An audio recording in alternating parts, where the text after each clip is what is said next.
What if I told you you could still have quesadillas on carnivore? These are crispy, cheesy, and completely carnivore friendly. No tortillas, no carbs you don't want, just pure flavor and protein. This recipe comes from my new book, Complete Carnivore, which is officially out today. I'm just so excited it's finally here. The book is packed with over 80 recipes, just like this one, plus full starter guides, meal plans, and troubleshooting tips to make the carnivore lifestyle simple and delicious. I see it as the encyclopedia for the carnivore diet. If you haven't grabbed your copy yet, the links are in the description below. But for now, let's jump into how to make these incredible carnivore quesadillas. So if you already have this recipe, you're gonna find it on pages 296 and 297, but you will see the very first thing we have to do is make a carnivore flatbread. This is going to be the tortilla for our quesadilla.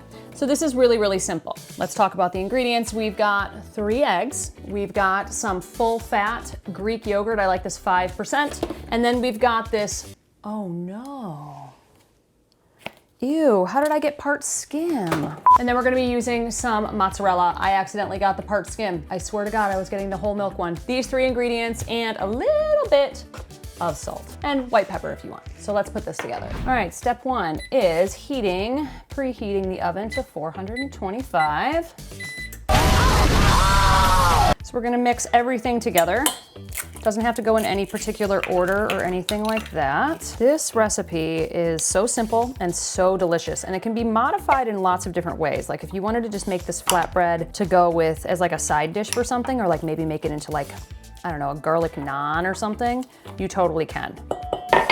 So the reason why I shred my own cheese is to avoid anti-caking agents. Also, it's hard to find whole milk mozzarella that is shredded already. Usually it's this part skim crap. So we're looking for a cup of cheese, so we need a little bit more. That'll be good. We're just gonna combine this all together. And once we do that, then we'll add a little bit of salt and a little bit of white pepper. Now I use white pepper because it's lower in oxalate than black pepper. And you can see it just kind of makes a nice chunky batter. Sprinkle of salt and just oh geez, that's a lot. Not that much. Whoopsie doopsie, it'll be fine. Now, we're going to prepare a baking sheet. Now I like to use parchment paper. You could also use a silicone pad if you wanted to. And you can pour this into whatever shape you want. Because we're doing a quesadilla, I'm just gonna do a circle. It's just fine for our purposes. Good to go. You can just kind of naturally encourage it to spread a little bit. We're gonna do a nice circular shape. You want this to be about 1/2 inch to 1/4 inch thick for the batter. Oh yeah, that looks great. Now at this point, if you were doing a different recipe and you wanted to make this into like a garlic naan or something, you could sprinkle with some crushed garlic. You could put garlic powder in when you're mixing in the salt and pepper. That could be really good. This can work for so many different things. I bet you could make this work as a crust for a pizza too. All right, in she goes. And you're gonna cook for 20 minutes or until the edges and the top are a nice golden brown. So let me show you what it's looking like. And you can see this side is really good, so I'm gonna turn it and let it cook for another minute or so, maybe 2. That way we are looking good. 2 very boring minutes later. Ooh-wee, yeah, look at that. She's a beaut. Let's pull her. And I'm going to let this cool on top of the stove for about 5 minutes. It's going to flatten out a bit. That's totally normal, and that's what you want. And then we'll assemble our quesadilla. Also, while this is cooling, I'm going to change the temperature on the oven to 350. Okay, we've let this cool for 5 to 10 minutes, and it's beautiful. You can see it lifts right up, so we're gonna flip it over. We're gonna use the same tray, because why make a dirty one, right? Right. There we go, looks great. So we are now going to layer some rotisserie chicken, some chorizo, pork chorizo that I cooked earlier, and some of that mozzarella cheese, all on one side of the quesadilla, because then you're going to flip it like that. And you want this side to be out because it's pretty, right? Let's do a layer of cheese. I'm gonna do it this way.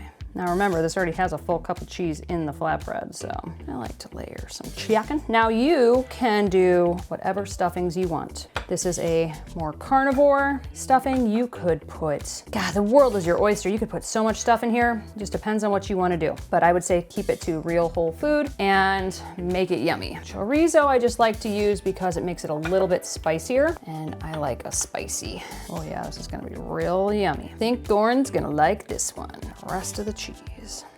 And then You just flip it, make sure everything's kind of stuffed inside.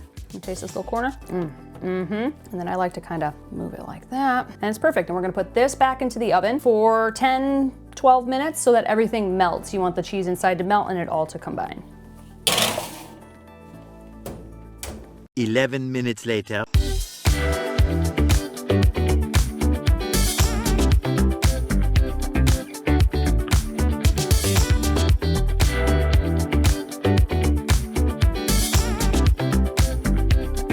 Welcome back to Jennifer and Goran's Carnivore Kitchen. Okay, so this is the spicy, well, this is just a carnivore quesadilla, but inside is mozzarella, rotisserie chicken, and chorizo.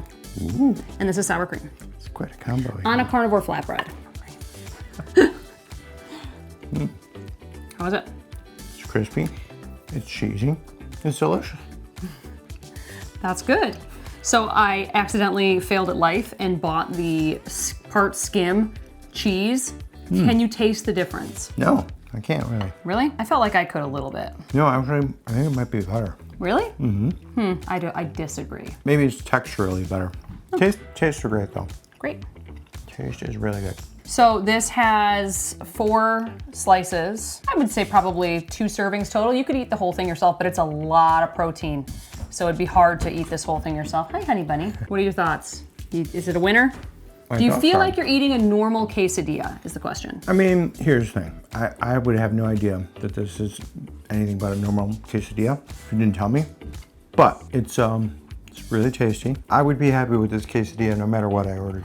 Like at a restaurant? Right. Mission accomplished. All right, you can take the rest of this. If you want more, I've got 2 more in the Tupperware thing. So. I might be back, we'll see. Okay, love you.